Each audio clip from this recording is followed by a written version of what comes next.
Hoy estamos reunidos para un programa que forma parte de una serie en torno al legado de don Benito Juárez y su generación.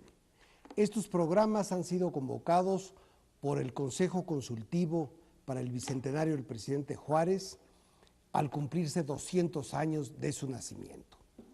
Y hoy vamos a abordar uno de los temas centrales de lo que representa el juarismo y su herencia para México, es decir, la Constitución de 1857 y las leyes de reforma. Quizá más que cualquier otro aspecto de la gestión del presidente Juárez y de la ideología que él encarnó, estos dos hitos de nuestra historia, la Constitución del 57 y las leyes de reforma, provocaron en su momento conflictos fundamentales en la sociedad mexicana y sintetizan las grandes polémicas de la primera mitad del siglo XIX e incluso, yo diría, de finales del siglo XVIII, la forma en que se establecieron un partido conservador y un partido liberal.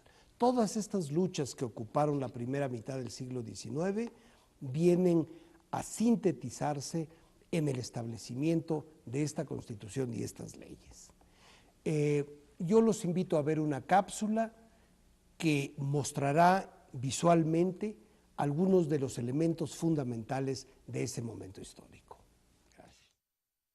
Benito Juárez empeñó sus fuerzas y su talento para construir una patria republicana y civil, donde el respeto a las leyes fuera la única norma que rigiera la convivencia de los ciudadanos. En este sentido, sus ideales se hicieron realidad con la Constitución de 1857 y con la posterior expedición de las leyes de reforma, verdaderas propuestas de organización de la sociedad, sobre las que se construyó el Estado mexicano moderno. Inspirado en las reformas de 1833 de Valentín Gómez Farías, quien trató de limitar la enorme influencia del clero en las instituciones del gobierno y el Estado, don Benito, al ocupar el cargo de gobernador de Oaxaca, su estado natal, expidió en 1855 la llamada Ley Juárez, la cual suprimió los privilegios del clero y del ejército y declaraba la igualdad de todos los ciudadanos ante la ley. Posteriormente, al decretarse la Constitución de 1857, un verdadero compendio de las ideas más avanzadas de la época sobre las garantías individuales y los derechos humanos, Juárez y los liberales sentaron las bases para la creación de una república federal y laica. La sustentación jurídica y política hacia la creación de un Estado moderno, basado en instituciones y leyes, quedó plasmada en la promulgación de las leyes de reforma, que comprenden, entre otras disposiciones, el establecimiento del registro civil para los nacimientos, matrimonios y defunciones, la secularización de los cementerios, así como la nacionalización de los bienes del clero regular y secular, la libertad de cultos, la instauración de la educación laica y la ley de imprenta.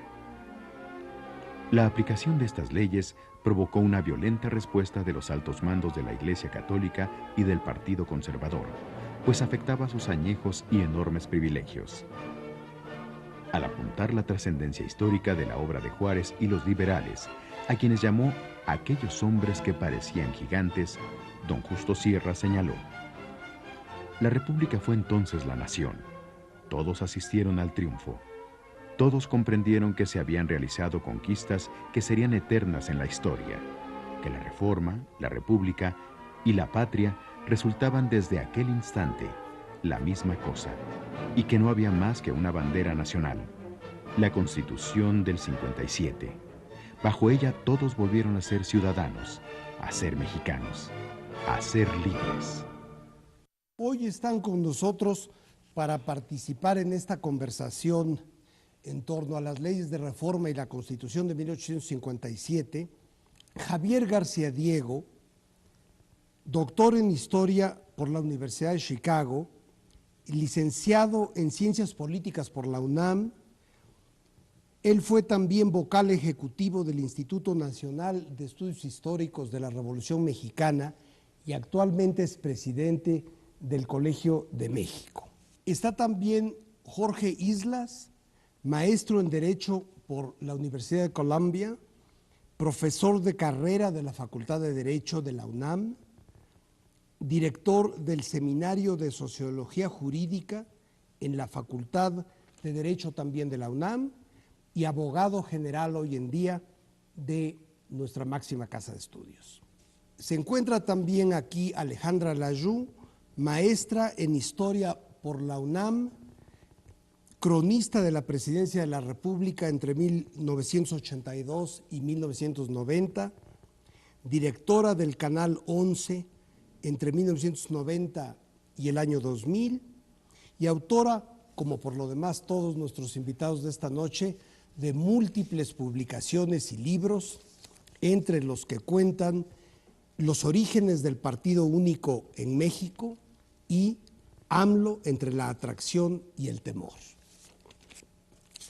Está también aquí Fernando Serrano Migallón, abogado por la Universidad Nacional Autónoma de México, doctor en Historia por la UNAM también, miembro de la Junta de Gobierno del Colegio de México y de la Academia Mexicana de la Lengua y actualmente director de la Facultad de Derecho de la UNAM. Yo quisiera iniciar esta conversación quizá con un tema que me parece a mí muy importante para entender realmente el momento histórico en que estas leyes de reforma y antes la Constitución de 1857 son llevadas a cabo. Yo quisiera preguntarle, para ir en orden alfabético, a Javier García Diego. Javier, ¿qué tan difícil crees tú que haya sido a mediados del siglo XIX, en el clima intelectual y político de aquel momento, pues proponer algo tan radical como fue en su tiempo la Constitución del 57 y más aún unos cuantos años después las leyes de reforma? Quizá pudiéramos empezar a conversar por ahí, ¿no? Bueno, yo me remontaría a la independencia de 1821. Esto es, en 1821 México conquista su independencia, pero los mexicanos de aquel entonces realmente no sabían qué tipo de país querían construir. Inmediatamente hubo quienes propusieron que México se convirtiera, México recién independizado, se convirtiera en una monarquía constitucional. Hubo otros que preferían la forma republicana, pero dentro de estos había quienes querían una república centralista, otros querían una república federal. En términos generales podríamos dividir dos grandes proyectos que cubrían varias formas de gobierno, el conservador y el liberal. Los conservadores querían un país independiente, esto es, no volver a ser parte del Imperio Español, no, eso estaba ya cancelado, pero sí, siendo un país, digamos, de tradición hispánica, conservar, continuar con algunos principios básicos, monarquía constitucional, religión católica, entre otros. Por otro lado, estaban quienes pues, se adherían a un proyecto liberal. ¿Qué significaba un proyecto liberal en ese momento? No solamente romper con España, como se había roto en 1821, sino romper con aquellas tradiciones, con esos principios del imperio hispánico. Esto es, construir un país no solamente independiente, sino moderno. Ahora bien, y para mí esto es lo más importante, lo que caracteriza a nuestro liberalismo. Por lo general, los liberalismos europeos fueron movimientos encabezados por clases medias, en contra de monarquías absolutas, esto es, contra poderes absolutos constituidos. En el caso mexicano es todo lo contrario, no había ya tal poder absoluto. Entonces, los liberalismos mexicanos o el liberalismo mexicano, en lugar de querer limitar un poder absoluto, lo que quiere es construir un Estado porque no había tal.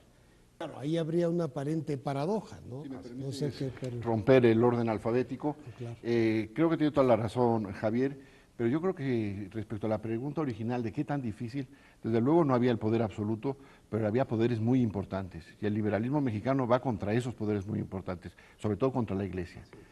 Y es tan importante lo que se hace, que es el único país que lo hace en América en aquel momento.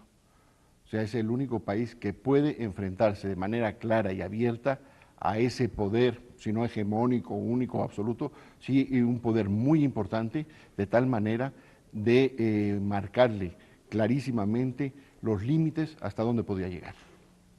Claro. A mí me parece también importante añadir de lo que han dicho aquí en la mesa, que es espectacular lo que se logró porque lo que describía Javier se dio en un contexto de absoluta confusión. Realmente nadie sabía qué estado se quería, qué era ser federalista. Bueno, algunos estados se declaraban soberanos, independientes, ni siquiera quisieron ayudar a México en la guerra con Estados Unidos. Entonces estamos en una etapa de confusión, una especie de marasmo, que realmente es notable, absolutamente notable, que haya surgido una generación de hombres brillantes, capaces de ver por encima del momento, capaces de enfrentar, como tú lo acabas de decir, a un poder prácticamente hegemónico que era la Iglesia, y no solamente de enfrentarla, sino de darnos, al darnos estas leyes, una mira hacia el futuro. Sí, y aparentemente con una claridad de miras extraordinaria dentro de la enorme multiplicidad de proyectos que había en ese momento, como dicen, ¿no?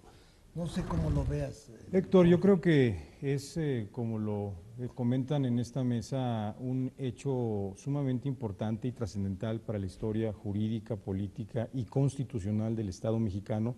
Yo creo que por 3 razones fundamentales.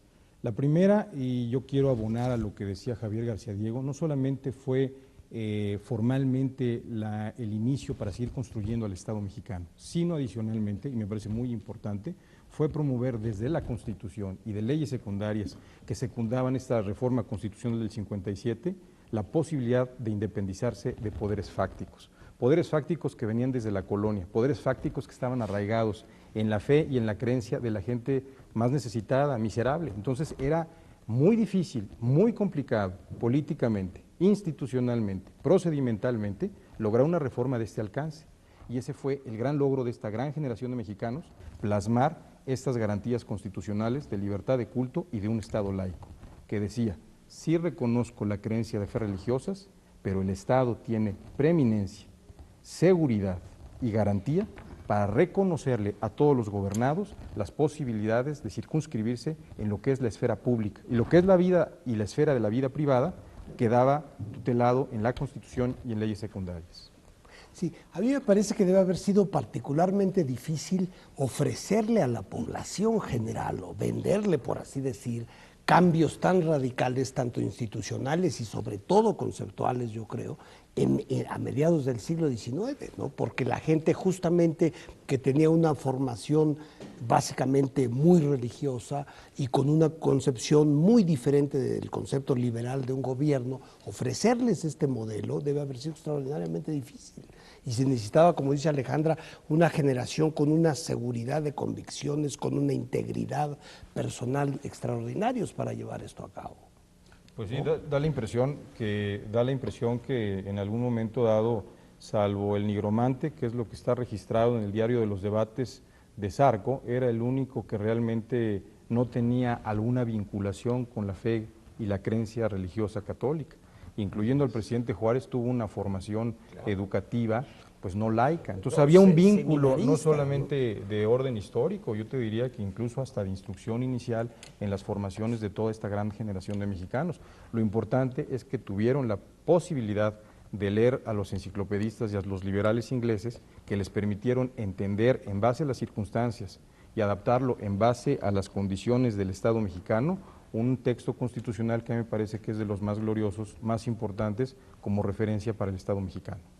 Javier, ¿tú estarías de acuerdo en que la ley Juárez y la ley Lerdo fueron quizá las partes medulares de estas reformas? Sí, yo vería un proceso, indudablemente, un proceso que se agudiza con las leyes de reforma, que son leyes pues, que se promulgan durante una guerra, a la mitad de una guerra. Entonces son leyes que tienen 2 objetivos. Uno muy puntual, es un objetivo punitivo, ayudar a resolver esta guerra, incidir en el resultado.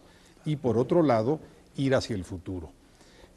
Tal vez convendría señalar un par de cosas, y dado que el programa que nos convoca es Juárez, pues pensar, ¿quién fue Juárez? Se forma como abogado y tiene una relación muy curiosa con la ley.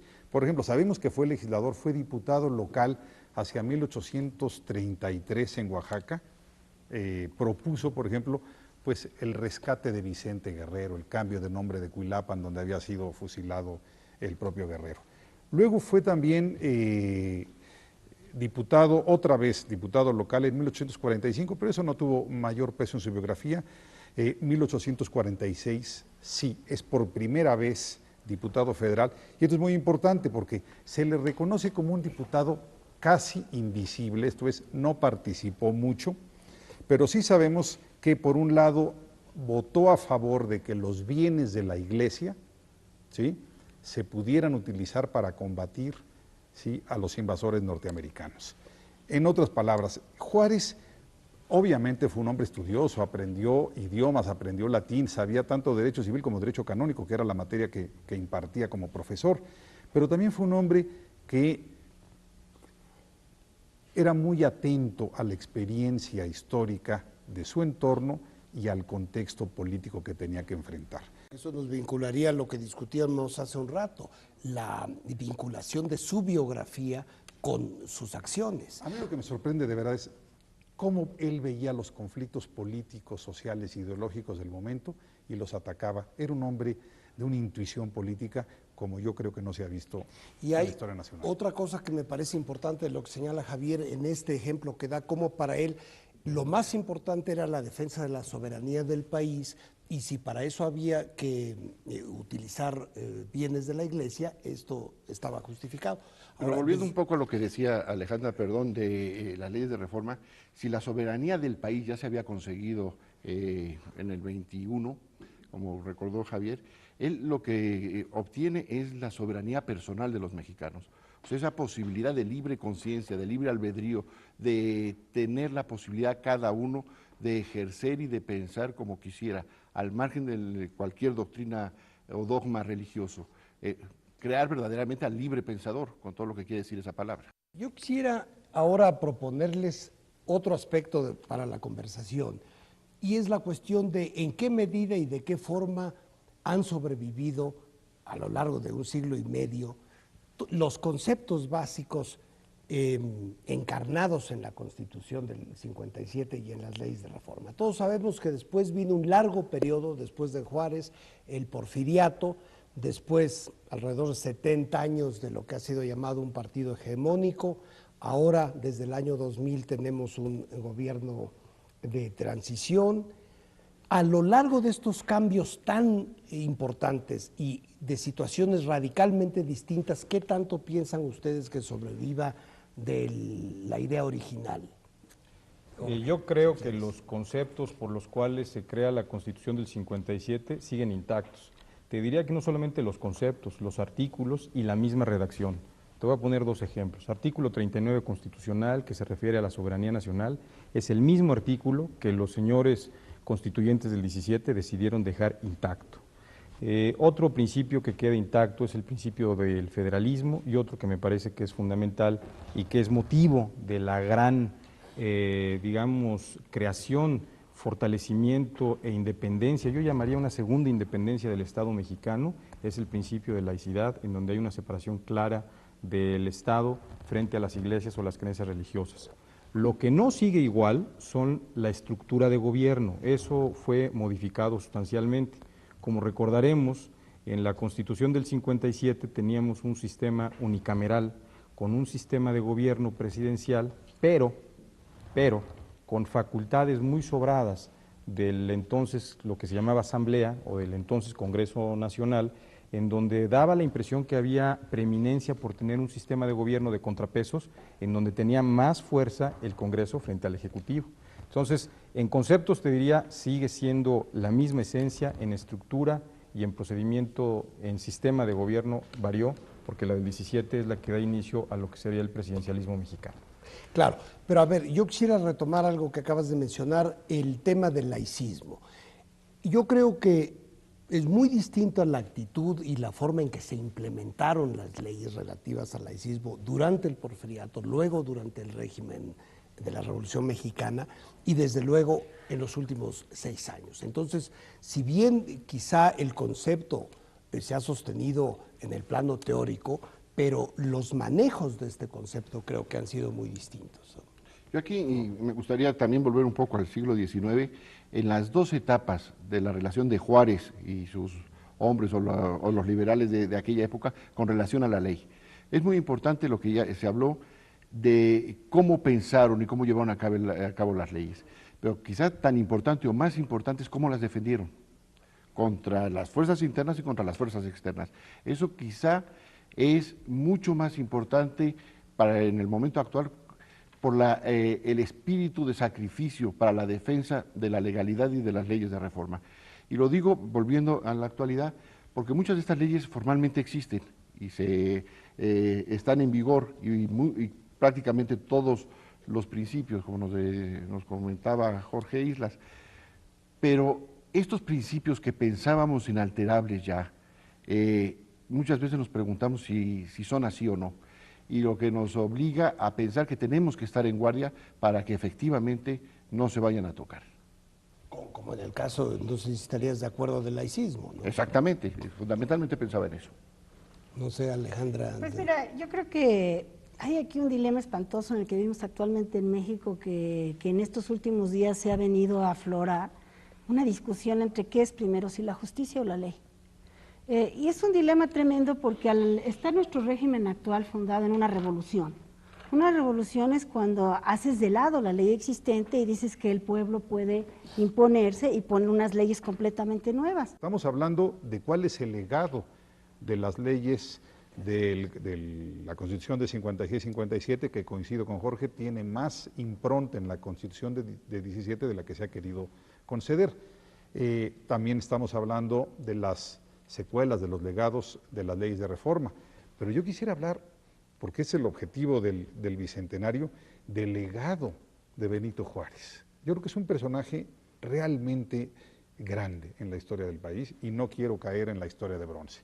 Pero fue un tipo que pasó, ya no voy a hacer referencia a lo difícil de sus orígenes, el indicito de San Pablo Guelatao, pero veamos esto. Estuvo en política, ¿sí?, tanto en el Poder Legislativo como en el Judicial y en el Ejecutivo.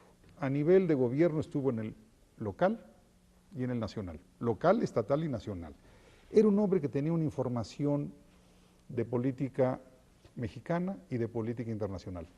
Confrontó, ¿sí?, la guerra, uno dice la guerra de intervención, pero antes de la guerra de intervención tuvo que confrontar a España, a Inglaterra y a Francia. Negociaba con Estados Unidos a lo largo del conflicto.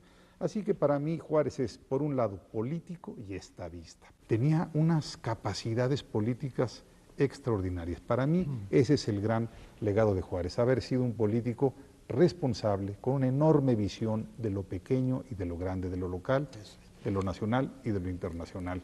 Un hombre que veía para adelante, un hombre que ojalá hubiera muchos, no vamos a decir muchos Juárez, pero sí muchos políticos responsables, austeros y con enorme capacidad y experiencia política. Y una cosa que normalmente no se destaca, que es el unir esos dos conceptos que normalmente se piensan no solo como divorciados, sino como antagónicos: la ética, la moral y la política.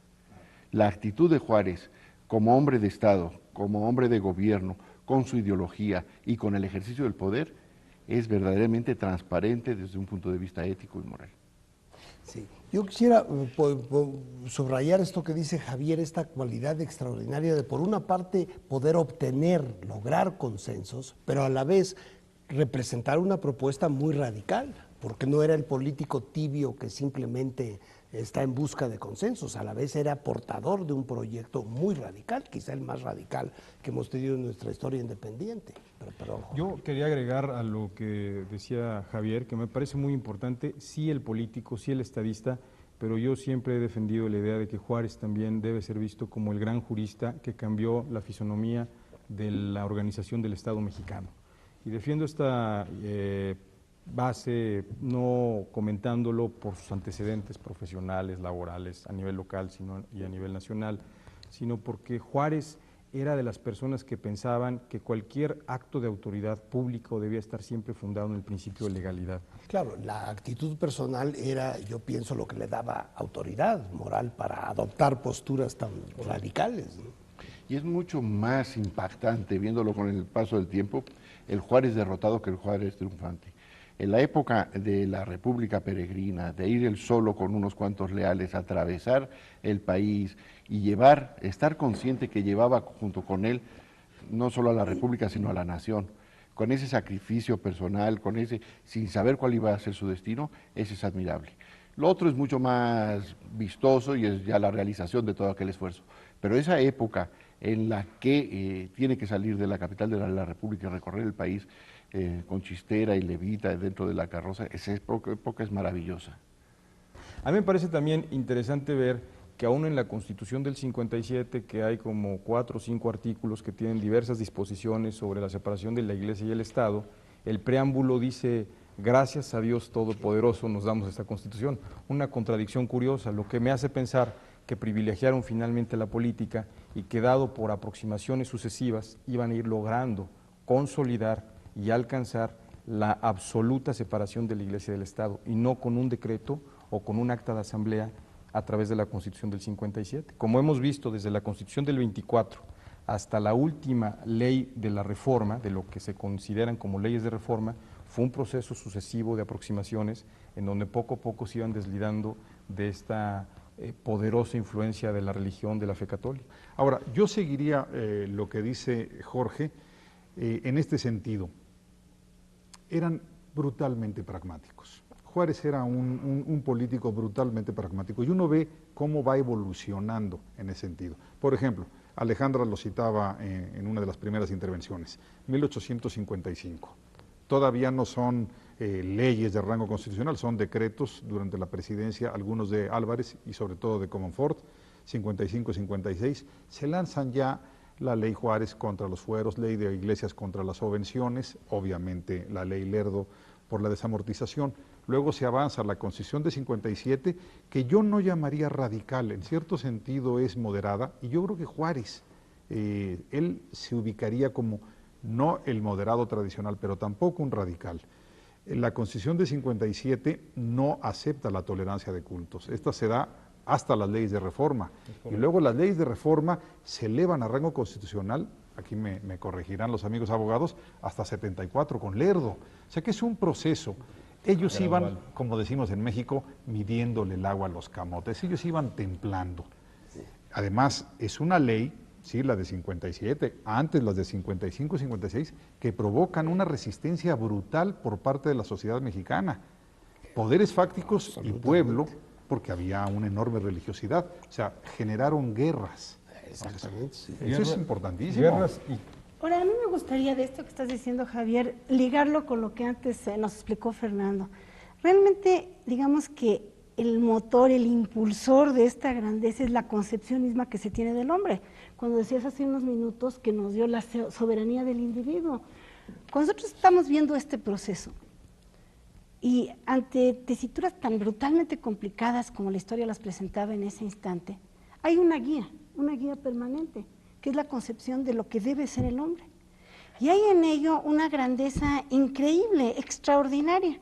A mí me gustaría, no sé si sea posible, Héctor, traje aquí una pequeña cita de lo que es el manifiesto de la Constitución, un pedacito, para dar el tono, la textura de cómo veían estos individuos, porque realmente si no entendemos esto que tú nos decías, la lógica central de la que parten, no podríamos entender por qué fueron pragmáticos y por qué fueron a la vez teóricos, ¿no? Y esto me gustaría que el público lo conociera, porque yo siento que a veces ciertos textos nos dejan sentir por la forma en que están escritos, pues la forma en que pensaba la gente, ¿no? Solo unas líneas. Dice este manifiesto que es parte de la Constitución de 1857. Dice, la igualdad será de hoy en adelante la gran ley de la República. No habrá más mérito que el de las virtudes. No manchará el territorio nacional la esclavitud, oprobio de la historia humana. El domicilio será sagrado, la propiedad inviolable, el trabajo y la industria libres. La manifestación del pensamiento sin más trabas que el respeto a la moral, a la paz y a la vida privada, el tránsito y el movimiento sin dificultades, el comercio, la agricultura sin obstáculos. Y bueno, para seguir en este tono de todas las cosas que ellos deseaban, dice, y es la última que voy a leer, los negocios del Estado examinados por los ciudadanos todos. Yo creo que este texto que Alejandra nos acaba de leer es toda una filosofía de la historia, de una concepción del hombre, es importantísimo. De una generación, ¿no? Y ciertamente de una generación. Ahora, hay una cosa que yo les proponía al principio, que era discutir de hasta qué punto están vigentes estos conceptos en las leyes, y como nos lo decía Jorge Islas, pues es evidente que en la Constitución de 1917, que en sus orígenes no quiso ser sino una revisión de la del 57, una reforma, pues es evidente que ahí han sobrevivido de manera muy importante. Pero hay dos cosas. Una cosa, yo pienso, es lo que queda escrito en los documentos, y luego está lo que llamaban los franceses el espíritu de las leyes. En espíritu yo creo que ha habido muchos momentos a lo largo de los últimos 150 años donde me atrevería yo a proponerles como tema de discusión si no han sido tergiversados incluso, o bien modificados estos conceptos básicos. Yo personalmente creo que tanto la Constitución del 57 como la Constitución del 17, que fue una constitución en sus inicios como proyecto de reforma adecuada a las circunstancias de la Revolución de 1910, lamentablemente en algún momento de la historia fueron constituciones que sirvieron solamente como referencia para los grandes discursos de los grupos gobernantes en turno. Yo creo que el sistema constitucional de contrapesos, de garantías al ejercicio fundamental de libertades del individuo, a la democracia representativa con instituciones imparciales, a la capacidad de observar y de poder fiscalizar, como lo comentaba Alejandra en el prefacio y en este extraordinario resumen de esta generación de la reforma, el ejercicio de las actividades públicas no se ha dado sino hasta fechas, yo diría que muy recientes, y a través de un proceso gradual.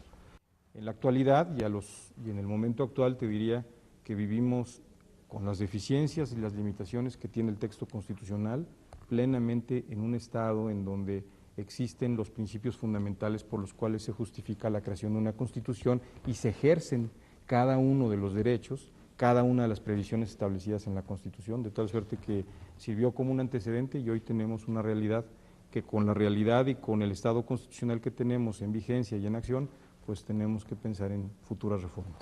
Aquí quizá yo le quisiera hacer una pregunta a Javier García Diego.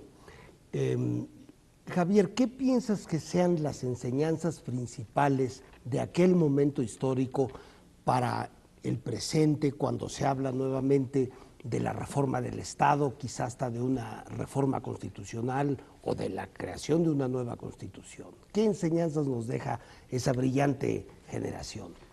Bueno, lo de creación de una constitución comenzaría por lo último. Es lo que más me preocuparía. Digamos, la historia constitucional de México en ese sentido es muy clara, y es una historia que vincula Constitución con grandes movimientos armados. Uno puede ver la Constitución de 1824 como de una u otra manera producto de la Guerra de Independencia, la Constitución de 57 como producto de la rebelión de Ayutla. No solamente eso, con antecedentes previos. Cuando uno piensa en la Constitución que mencionaba Alejandra, la Constitución de 57, los retos son enormes. Cuando dice, por ejemplo, vamos a dividir los poderes. Era un país que no tenía tradición de división de poderes, o que los conflictos entre ejecutivo y legislativo eran permanentes, o cuando dice, vamos, que el trabajo sea libre, es fácil decirlo, pero contemplando que era un país lleno de corporaciones, brutalmente difícil. Vamos a hacer una sociedad secular en un país pues tan religioso. Decir el comercio no tendrá trabas cuando sabemos que había alcabalas. O sea, este tipo de planteamientos en la Constitución de 57 era brutalmente renovador, y de ahí la dificultad para implementarla. Por eso generó tantas resistencias.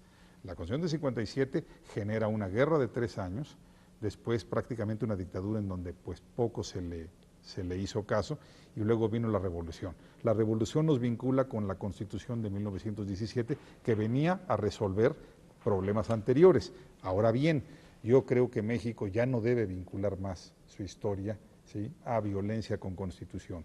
Bueno, yo no sé si cada uno de ustedes quisiera hacer un comentario final sobre este aspecto tan importante del legado juarista que fueron las leyes de reforma y la Constitución del 57, ¿no? Si quieres empiezo yo por estar en el extremo. Muy bien. Yo estaría de acuerdo con todo lo que se ha dicho ahora, pero cualquier reforma que se quisiera hacer, que sea como se hicieron en la época de Juárez, con un apego irrestricto a la legalidad. Es más, yo creo que todos los que estamos aquí en esta mesa estaríamos de acuerdo con las reformas que se llevan a cabo, aunque originariamente nosotros no las hubiéramos apoyado, si se hacen respetando los procedimientos establecidos por la propia Constitución para reformarse a sí misma y para modificarse. Yo creo que salirnos de lo que establece la Constitución para modificarse a sí misma, lo que nos puede llevar es al desorden social, a la crisis administrativa y al caos completamente jurídico. Pues yo siento que en un momento como el actual, en el que francamente hay mucho encono dentro de la sociedad, hay crispación, hay enemigos, hay gente que guarda agravios unos contra otros en términos políticos, es un momento difícil para que se hagan estas modificaciones. No digo imposible, pero sí requieren quienes las vayan a hacer, no solamente lo que Fernando nos acaba de explicar, de no tocar lo básico de la Constitución, ni hacer nada, ningún proceso fuera de la ley, sino quitarse de estas pequeñeces, quitarse de estos enconos y buscar el bien de la nación. Y eso es lo que será su responsabilidad. Quienes toquen la Constitución tendrán que ser responsables ante nosotros, la sociedad, que los juzgaremos con dureza si en lugar de hacer un bien, le hacen un daño. Y sobre todo los historiadores y los abogados juzgarán, porque afortunadamente con su sentido crítico tienden a juzgar severamente los procesos, ¿no?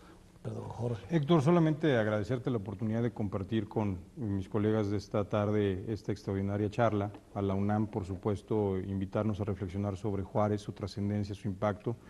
Y yo concluiría diciendo que el elemento no solamente de la preparación, de la capacidad, del estudio y la profundidad con la que se pueda interpretar una reforma que requiera el Estado mexicano, no solamente eso es suficiente. Si acaso también es importante que sean conscientes de su responsabilidad y del futuro del país. Gracias. Gracias. Pues brevemente, yo diría que Juárez y el principio juarista o liberal de mediados del siglo XIX está más vigente que nunca en la historia mexicana. Y esto no tiene nada que ver con el Bicentenario o con esta historia de bronce, esta historia de efemérides. Yo diría que el legado de Juárez está muy presente en nuestra historia desde hace más o menos 20 años. ¿A qué me estoy refiriendo? Tiene que ver con la transición a la democracia y tiene que ver con el rescate de los valores de los derechos individuales. Para mí, Juárez está sobre todo relacionado con este proceso del valor del individuo y de la democratización del país. Muchas gracias.